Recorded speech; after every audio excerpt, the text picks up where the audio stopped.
নমস্কার বন্ধুরা, আজকে আমি দেখাবো আজ থেকে ২৫০ বছর আগে মাটি থেকে উঠে আসা স্বয়ং হনুমানজি। হনুমানজি নিজেই উঠে এসেছিলেন এবং তার অলৌকিক একটি শক্তি, যে শক্তির কাছে মানুষ হার মেনেছে, এই হনুমানজিকে ধরে বেঁধে মন্দিরের ভেতর প্রবেশ করাতে পারেননি।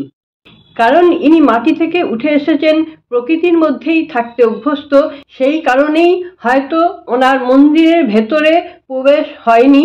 উনি আছেন মন্দিরের দালানে। মানে এটি এত ভারী, এটিকে সরিয়ে নিয়ে যাওয়া যায়নি। হনুমানজি এখানে বিরাজ করছেন।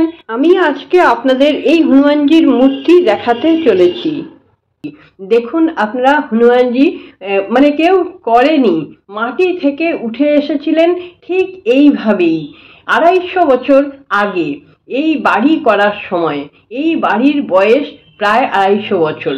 তারপরে এটা নিয়ে কোনো তদন্ত হয়নি, কিন্তু হনুমানজি ওইভাবেই আছেন। আজও ওনার অলৌকিক শক্তির বলে এই হনুমানজির ফুল জল যে বিশ্বাস করে ব্যবহার করেন, তার অসাধারণ সাফল্য আসে।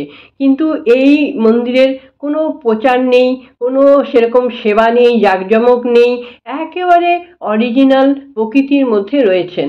আপনারা দেখলেই বুঝতে পারছেন, অনেক বড় একটি মন্দির, আর বাড়িটিও অনেক বড়। বাড়ির সামনে যেন বৃন্দাবন ধাম, চারিদিকে তুলসী গাছ, তবে জঙ্গলে আচ্ছন্ন হয়ে আছে আজ পর্যন্ত।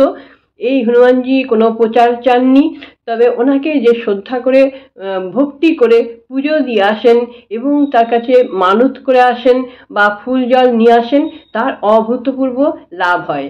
এই হনুমান মন্দিরটি হুগলি জেলায় প্রায় আমার কাছাকাছির মধ্যেই আছে। আমিও মাঝে মাঝে এখানে যাই, ভালো লাগে, খুব শান্তি লাগে। এই হনুমানজি মন্দিরের এখন বর্তমান মালিক যিনি হচ্ছেন, সেবায়িত, তিনি হচ্ছেন শ্রী সনাতন গোস্বামী। বার্ধক্য এসে গেলেও লোকে তাকে পল্টুদা বলেই ডাকেন। আর অসাধারণ বাঁশি বাদক উনি। এই মন্দিরের চাতালে বসে বাঁশি বাজান, বাঁশির সুরের মহিমায় আচ্ছন্ন হয়ে থাকেন তিনি নিজেই। এটি হচ্ছে বাবুগঞ্জ, শিবতলা, হুগলি। হনুমানতলা ঠাকুরবাড়ি লোকে বলে থাকেন। এটি খুব সাদামাটা, সাধারণ। আপনারা যদি যেতে চান তাহলে যেতে পারেন, খুব শান্তি অনুভব করবেন। দেখছেন এই যে জায়গাটা, এই জায়গাটা জঙ্গলে আচ্ছন্ন হয়ে আছে। এইটি পাশে সেবায়িতের বাড়ি, আর ওই সেবায়িতের বাড়ির লাগোয়াই মন্দিরটা আমি আপনাদের দেখাচ্ছি। এই যে এখান থেকে হনুমানজি উদ্ভব হয়েছিলেন, ঠিক এই জায়গাটা থেকে মাটি থেকে উঠে এসেছিলেন আজ থেকে ২৫০ বছর আগে, যেখানে পাশে এখন তুলসী মঞ্চ হয়ে আছে। আর দেখুন এখনো চারিদিকে শুধু তুলসী গাছে ভর্তি। বাড়িটিও বেশ অগোছালো, বেশ মানে খুবই অগোছালো। এভাবেই রয়েছে, হনুমানজিও রয়েছে এবং সেবায়িতও রয়েছে। দেখুন আমি পুরো ঠাকুর দালানটা দেখাচ্ছি। এটা হচ্ছে ঠাকুর দালান। তবে প্রকৃতির সঙ্গে যারা বাস করতে ভালোবাসেন তাদের ভালো লাগবে, আপনারা যেতে পারেন, একবার দেখে আসতে পারেন। এই দেখুন হনুমানজির মূর্তিটি কত সুন্দর দেখাচ্ছে, একদম অরিজিনাল। কেউ এতটুকু কোনো কিছুই করেনি, যেভাবে মাটি থেকে উঠে এসেছিলেন সেভাবেই রয়েছে আজও। এই যে পাথরটি দেখছেন না, প্রচণ্ড ভারী, প্রচণ্ড ভারী, কেউ এনাকে নাড়াতেই পারেননি।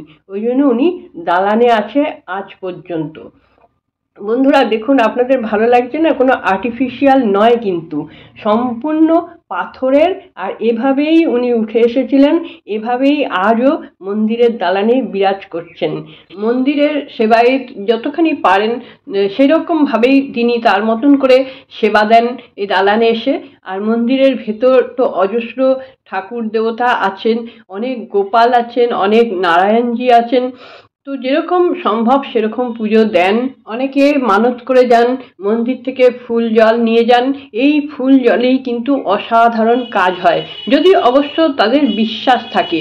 আসলে সব দেবতাই তো বিশ্বাসের উপর নির্ভর করে, যার যেমন বিশ্বাস সে সেভাবেই যান, মন্দিরের চাতালে দুদণ্ড বসেন, কেউ কেউ পুজো দেন, মানত করেন, আর ফলও পেয়ে যান। এখানে আপনাদের আরেকটি কথা বলে রাখি, যেহেতু এটি বসত বাড়ির মধ্যেই ঠাকুর দালান, সেই জন্য এই হনুমানজির দর্শন পেতে আপনারা অবশ্যই একটি ফোন করে তবে আসবেন। ফোন নম্বরটি আমি আপনাদেরকে স্ক্রিনে দিয়ে দিচ্ছি, আপনারা ফোন করে যোগাযোগ করে তারপরে আসবেন যদি আপনারা দর্শন করতে চান। আশা করি আপনাদের ভিডিওটি ভালো লাগলো। নমস্কার, সকলে খুব ভালো থাকুন, আনন্দে থাকুন, সুস্থ থাকুন। হনুমানজি আপনাদের ভালো করুক। কমেন্টসে লিখে দিন জয় বজরং বলি।